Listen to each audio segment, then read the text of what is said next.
I was standing on my back porch, steam rising from my father's old army mug, when the quiet around my lake split open.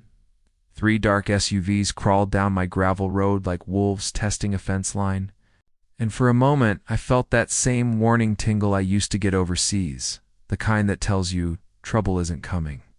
It's already here. I hadn't even stepped off the porch when I realized they weren't slowing down. The morning sun was still low, turning the lake gold. My father's flag hung off the cedar post beside the dock, barely moving in the light breeze. It had always been a peaceful picture, the kind of quiet you fight your whole life to protect, and then 6 men in suits spilled out of the SUVs. Not a wave, not a knock. They walked straight onto my land like they owned it. The one in front was tall, maybe early 50s, thin smile, eyes that didn't blink enough. You can tell a lot about a person by how they blink. Folks who lie for a living always blink either too slow or too fast. This one blinked like a man rehearsing sincerity.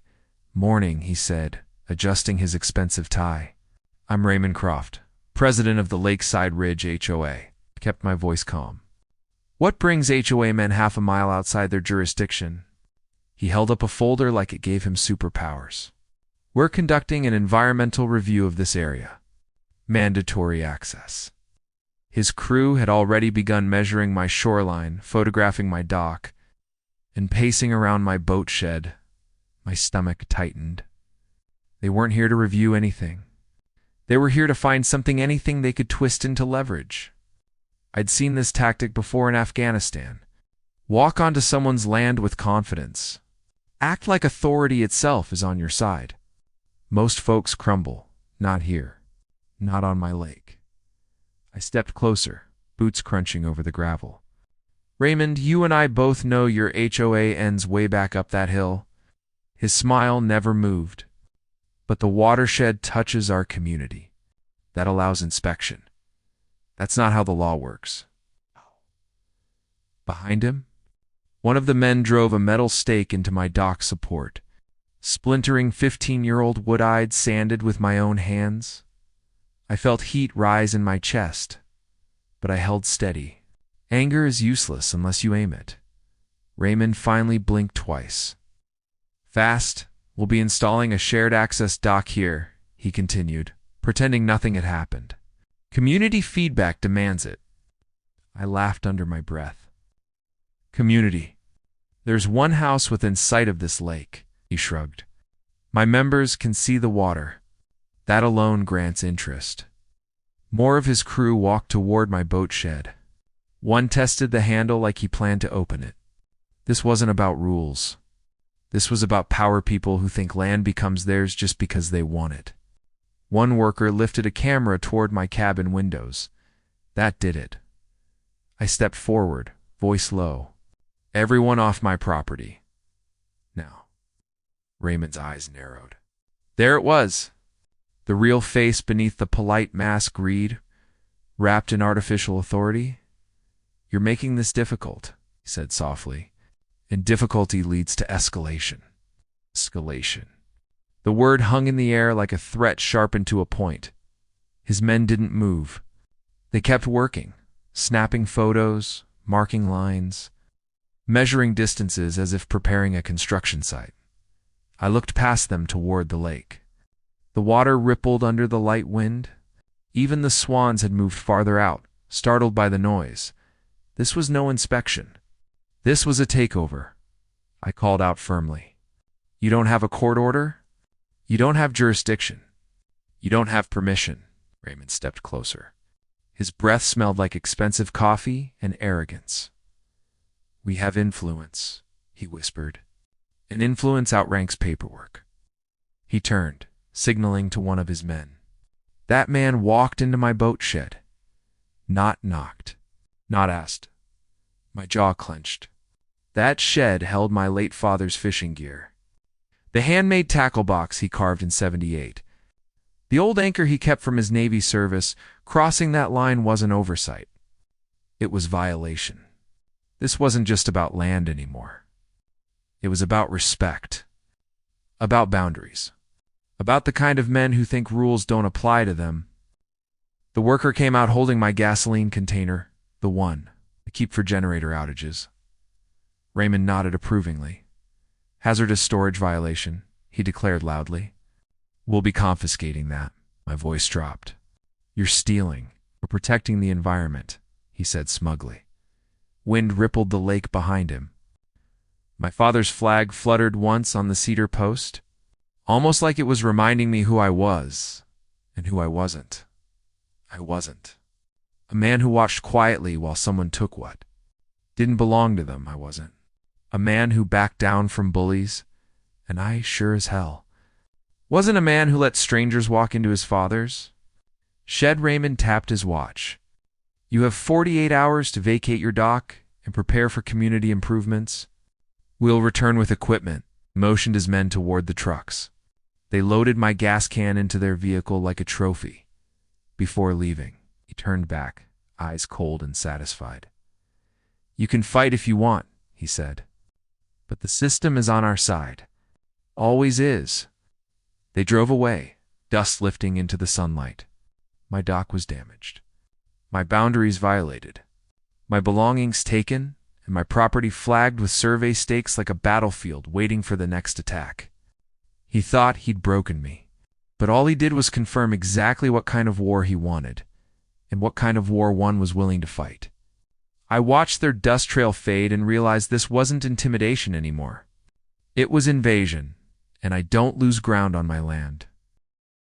The next morning, the lake was unusually still. Even the usual motorboats in the distance sounded muted, like the world itself was waiting to see what happened next. I stood on my cedar plank porch, sipping black coffee from my father's worn mug. He used to say, "Son, the quietest days are the ones that hide the sharpest storms." That line rolled through my head while I replayed yesterday's invasion. A broken dock. Survey stakes all over my property. Strangers inside my father's shed. My gas container stolen in broad daylight. I knew this wasn't over. Men like Raymond don't retreat, they regroup. I wasn't angry anymore. I was calculating by noon. The first letter arrived. A crisp envelope stamped with a county seal. Inside, a notice claiming my shoreline showed possible wetland disturbance requiring immediate investigation. I snorted. Wetland. I'd lived here 15 years. The only thing that ever disturbed this shoreline were geese fighting over bread. 2 hours later, a second notice. Then a third. Then an email from an environmental agency I'd never heard of. All citing violations I knew were fabricated. The timing was no coincidence. Raymond hadn't even waited a full day before unleashing legal hell. At 4 p.m., a fourth notice arrived, the kind that comes with a response required. Within 72 hours, or fines begin. This wasn't enforcement. This was financial warfare, and Raymond knew. Most people fold long before they ever get to a courtroom, but I'm not most people. I spent the evening on my porch reviewing each notice, sorting them into piles. Environmental complaints, zoning citations, access regulations, anonymous community complaints. Called my old platoon sergeant, now an attorney. He answered on the second ring. "Tom, heard in your voice. What's happening?" I explained everything: the trespassing, the fake paperwork, the stolen property, the threats. He went silent for several seconds. Then he exhaled slowly. "Son, what you're describing isn't an HOA dispute. It's an organized campaign." He asked for photos, videos, timestamps. Everything. I sent it all. 30 minutes later, he texted, "This is criminal conspiracy. Document everything. I'll build the case." I set up new trail cams, motion sensors, and floodlights. If Raymond planned to come back, he'd be walking straight into a wall of evidence. The lake looked different that night. The moon shimmering over the water usually relaxed me, but now it felt like a stage before a show I didn't want to see. Every time the wind rustled the reeds, I turned my head. Every crunch of gravel had me checking the driveway. I wasn't afraid, just alert. The way soldiers get when they know an attack isn't over. Around midnight, motion lights flared near the tree line. I grabbed my flashlight and stepped onto the porch. Nothing, only footprints in the loose dirt. Fresh. Heavy. Someone had been here. They didn't try to break in. They didn't take anything. They came to remind me, we can reach you anytime we want. The second morning arrived with a drone. It's buzzing above the lake. A neat little white quadcopter. Flying low. I watched it hover over my dock, my boat shed. Even the windows of my cabin. No HOA has legal authority to use surveillance drones. But Raymond wasn't playing by legal rules. He was playing by intimidation rules. I pulled out my phone, filmed it, and documented the whole path. When the drone zipped away, I felt something shift inside me. Not fear. Resolve. I wasn't just defending my property now. I was defending my dignity. In my father's legacy, at exactly 8:13 a.m., the rumble returned. Not 3 vehicles, not 610. A full convoy, work trucks. Men in hard hats. Survey equipment, chainsaws, even a small backhoe strapped to a trailer. But the real punch was the last. Vehicle, a concrete mixing truck. My breath hitched. Raymond wasn't bluffing. He was coming to build. On my land, Raymond stepped out, sunglasses on, posture confident like he'd rehearsed this in the mirror. His smile stretched too wide, predator showing teeth. Morning. "Tom!" he called, hands casually behind his back. Beautiful day to move forward with community access. Community access. That phrase was becoming his battle cry. I stayed on my porch, calm but set. "You know, this is private property," he chuckled.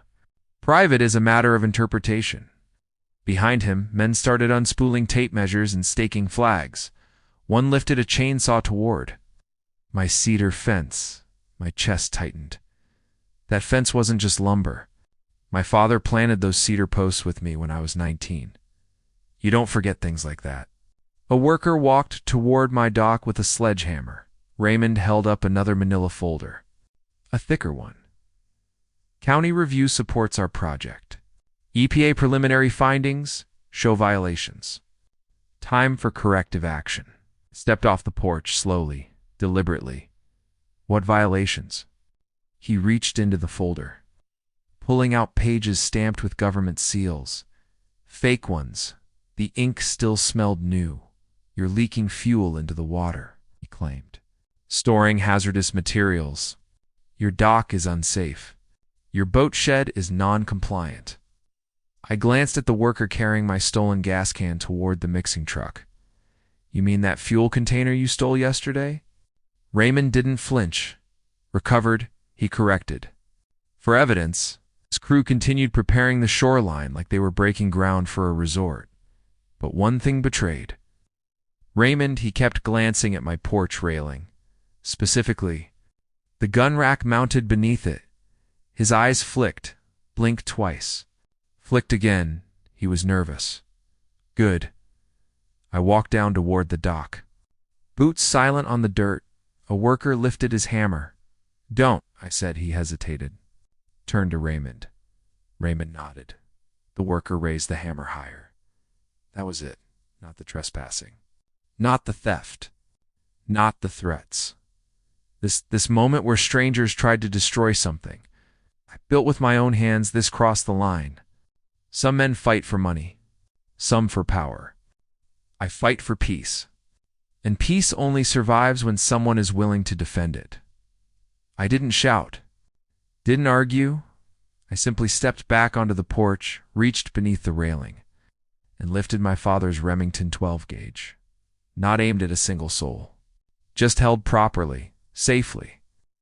Barrel angled skyward. Raymond froze.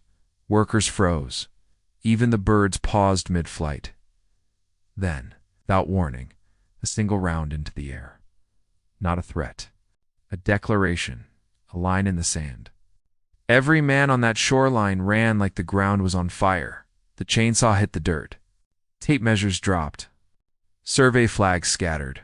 The concrete truck reversed so fast it fishtailed. Raymond stumbled backward. Tripping over his own polished shoes, his sunglasses fell into the mud. I kept the barrel pointed to the sky. It's the same way I was trained. Not at them. Not at anything living. Just sky. Raymond yelled, voice cracking. You'll be arrested. This is assault. This is my land, I said. And you're done here. He backed up toward his SUV, shaking, face pale. This isn't over, Tom. Maybe not, I replied. But the next move won't be made by you. He sped off so fast, gravel shot into the air. The convoy vanished in less than 4 minutes. The lake returned to silence. The wind resumed. The cedar posts stopped shaking. But inside me, something stayed sharp. This wasn't victory. Not yet. This was only round 1. The sirens arrived 15 minutes later. 2 sheriff trucks rolled up. Lights flashing, but no guns drawn. Deputies stepped out calmly. One older, clearly experienced. Mr. Mitchell, he said. We've got reports of a firearm discharge. I handed him my permit, my ID, and my security footage.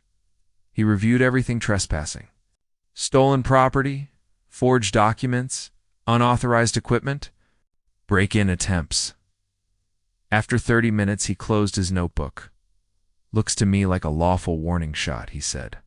You were within your rights. He gave me a case number. Told me they'd be investigating HOA misconduct. Suggested I call a lawyer and fast. He wasn't wrong. This wasn't over. This was the start. By evening, the ripples of that confrontation started, spreading. Raymond's people began whisper. Campaigns in town? The morning after the shotgun incident felt heavier than usual. The lake was calm, but the quiet wasn't peaceful. It was the kind of quiet after a battlefield smoke settles. I stepped onto the dock, touched the cracked support beam where Raymond's men had jammed that metal stake. 15 years of work, damaged in seconds. Then my phone buzzed. A number I didn't recognize. I almost ignored it, but something call it instinct made me answer. Mr. Mitchell, my name is Karen Brooks. I'm well. I was on the HOA board. Her voice trembled like someone looking over their shoulder while talking. I need to speak to you, privately. It's about what they're planning. My pulse kicked up. What do you mean they? Deep breath on the other end. It's not just Raymond. He's working with a development company, and they're going to take your property if you don't stop them. When can we meet? Today, she whispered. Somewhere far from here. We met at a diner, 40 miles away, 2 counties over. She walked in fast, eyes darting toward the door like she expected someone to follow. She sat across from me, clasping a trembling hand around her coffee mug. Mr. Mitchell. This goes far beyond an HOA dispute. She slid a thin envelope across the table. Inside were printed emails, phone screenshots, financial transfers, enough to make my jaw clench. Raymond wasn't acting alone. He'd been coordinating with Redwood Development Group for nearly a year, a company notorious for swallowing lakefront properties through pressure, fines, and legal traps. He calls it community reclamation, she said bitterly. But it's just land theft in a nicer suit. I thumbed through the papers. Wire transfers, private meeting notes, plans for a luxury resort right on my lake. My property wasn't a home to them. It was a Phase 1 acquisition target. Karen leaned in. I recorded one of their meetings. They didn't know I slipped my phone under the table. She handed me a flash drive. Raymond said you were the easiest to break. I couldn't be part of it anymore. Her voice cracked.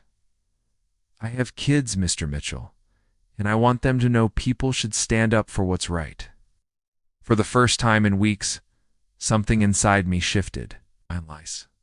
Something solid, something that would turn the tables. Karen, you just gave me exactly what I needed. I spent the next 2 nights building a case with my attorney. We didn't sleep much, barely age. Just organized evidence. Built timelines and compared Karen's recordings with county filings. Every puzzle piece clicked: fake environmental violations, bribed inspectors fraudulent. HOA resolutions coordinated harassmentals for forced acquisition final motives worth millions. This wasn't just corruption, it was a machine. A machine designed to crush people like me. And we finally had enough to break it. The county announced a public hearing. Crystal Ridge Environmental and Access Review Tuesday, 9 a.m. That was Raymond's final push. His big moment. Where he planned to prove I was a harmful, selfish landowner, blocking community access. Where the county, the HOA, and the development company would corner me. But instead, it would be the day his world collapsed. The community hall overflowed neighbors, porters, HOA members, developers, cameras, whispers, suspicion. Raymond walked, in wearing a charcoal suit, polished shoes, and that same thin smile. He stood tall at the front table like a general prepared to declare victory. When he spotted me, his smile widened. "Brave of you to show," he murmured. "Let's hope you survive the verdict." He thought he'd already won. He didn't know his empire had a crack big enough to swallow him. The chairman called the hearing to order. Raymond strutted up first. Charts, maps, aerial photos. All fake. All designed to smear me. He spoke with the confidence of a man who'd practiced in a mirror all night. "Mr. Mitchell's shoreline is contaminated. His structures are unsafe. He has denied the community rightful access. He has resisted lawful oversight." He moved with theatrical precision, every gesture crisp, every line rehearsed. People in the audience nodded. Some gasped. Some shook their heads at me. I watched it all, steady as stone, because I knew exactly what was coming. Save the boldest lie for last. We must proceed with community reclamation. It's for environmental safety and for the greater good. Applause broke out from his supporters. He bowed his head like a hero. I took a slow breath. Time to end this. When my attorney stood, the applause died instantly. He didn't speak loudly. He didn't gesture dramatically. He simply said, "We would like to call a witness." The room turned. Karen Brooks stepped forward. Raymond's face drained of color. He whispered something to his lawyer fast, desperate. The chairman addressed her. "Ms. Brooks, you are no longer on the HOA board." "I know," she said, "but I was. Long enough to see everything." She pulled out a small device. Pressed play. Raymond's voice filled the hall. "We'll bury Mitchell in violations until he breaks. Development wants that land cheap. We'll make sure they get it." Gasps, whispers, shocked faces. Karen played the next snippet. "The environmental reports? We'll have them drafted." People believe stamps more than truth. Someone in the crowd shouted, "That's illegal." Raymond lunged forward. "That recording is fake." Karen remained calm. "This flash drive contains emails, financial ledgers, and meeting notes, all tying you to fraudulent actions." The DA's investigator, who had been sitting quietly in the back, stood up. "Mr. Croft, please step aside." The entire hall erupted into chaotic noise. Raymond's lawyer tried to intervene. "My client refuses." The investigator raised a hand.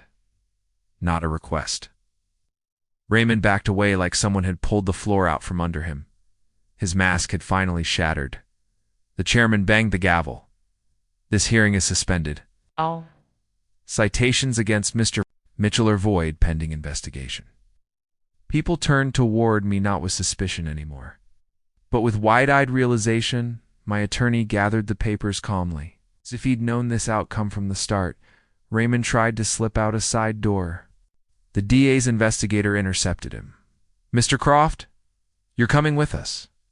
For the first time, Raymond looked small, not powerful, not commanding, just a man caught in his own trap. As he was escorted away, he glanced back at me. Not hatred, not anger, just fear. 3 days later, the county released an official statement. All charges against me dismissed. All fabricated citations void. Criminal investigation launched against Raymond Croft, 2 HOA board members, 2 county inspectors, Redwood Development Group executives. My neighbor, who'd stopped waving, came by with a pie and an apology, the hardware store owner. He said he'd been pressured by HOA folks not to associate with me. Karen received standing applause at the next town meeting, and me. I finally slept through the night. A week later, a dented black SUV rolled slowly up my drive. Raymond stepped out. No suit. No smile. Just a broken man in worn clothes. "I came to say I'm sorry," he muttered. I didn't interrupt. He swallowed hard. "I lost everything. My house, my position, my future, and I deserved it." I nodded once.